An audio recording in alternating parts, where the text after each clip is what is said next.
The fields of battle are blackened and littered with corpses, both those of your human compatriots, as well as the now twice dead zombies and skeletons of Velmon the Lich Lord. For 2 long years, you've battled the undead horde, and you have become so used to death and the stench of it all that you do not even notice it on this battlefield. But there is one thing you do notice. Sprouting from the ground is a single flower. Amidst all this death, amidst this charnel field, life, it seems, finds a way. It reaches up towards the sun feebly. Perhaps there is hope for humanity after all. But it is a hope as frail and as fragile as this flower itself.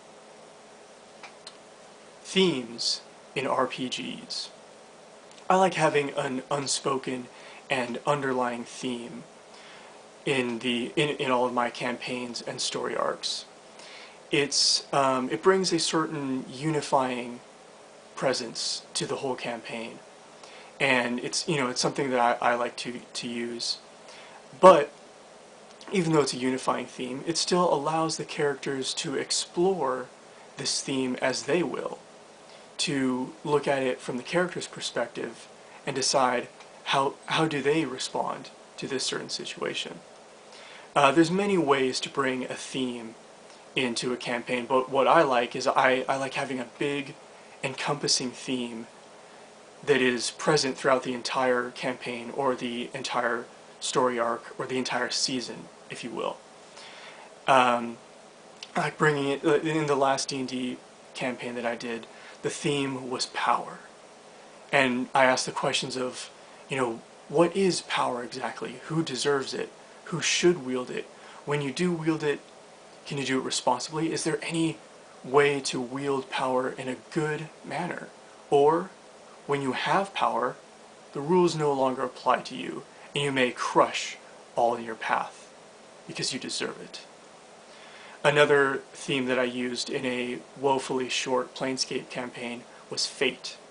And after the first session, I had the camera pull back, as it were, and it revealed that the characters were being moved around on a chessboard as if they were pawns, moved around by the gods themselves.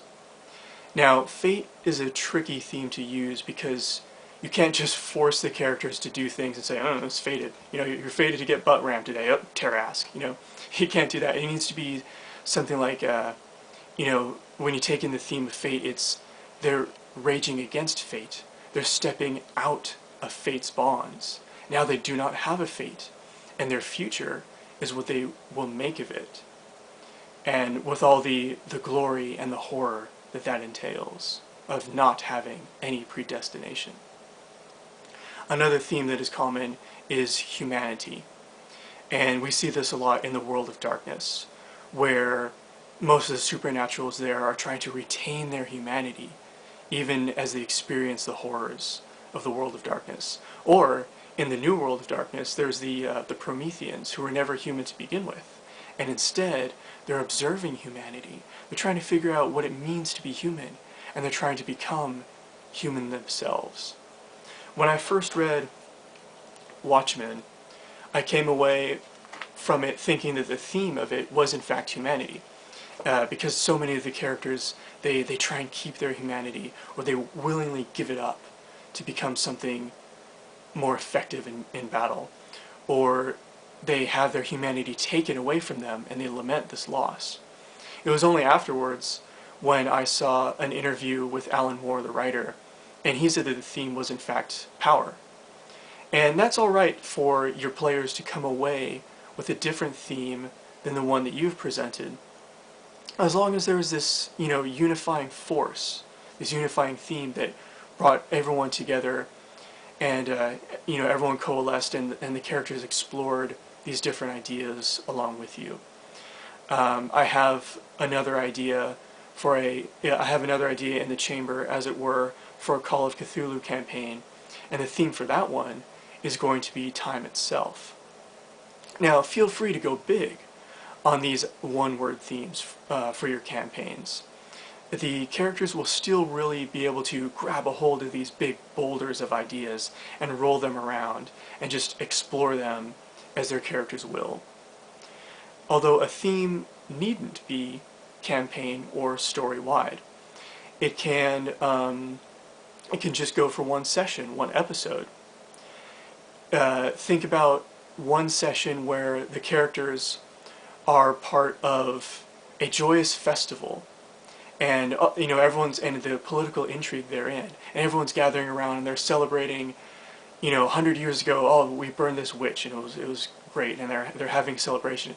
And then in the next session, instead of joy, you bring in the fear, because a descendant of one of those witches has come back. She's come back for revenge, and hell follows with her. Theme needn't be one word, like power, or time, or humanity. As I discussed before, a theme can also be, let's say, a question. You may ask the question, what can change the nature of a man? Or you may ask, is a man not entitled to the sweat of his own brow? Or you may have a statement instead, such as, a man chooses and a slave obeys. And when this is your theme, the characters can go in and how does each character answer this question internally amongst themselves? And that's something that you can explore. Theme can also vary from area to area in the campaign world. When the characters come and they visit a desert town, that's when survival is the name of the game. And they see the cruel practices that are performed in this desert region. And they engage in cruel practices in this desert region because that is what is needed to survive. Or they may visit a town ravaged by war, or one that has recently won a war, and they have the great spoils of victory. And in this, war is the theme, both in victory and defeat. And you can see the results of either side. Or you could go to a high elf city, crumbling marble, tiny population, and it is because these once immortal and graceful race is in decline as magic is fading from the world and they begin to die, and sorrow becomes the theme for this area. So, my question to you is, do you use themes? And if so, how do you use them? I look forward to your responses, and thank you for watching, and keep on gaming, everyone.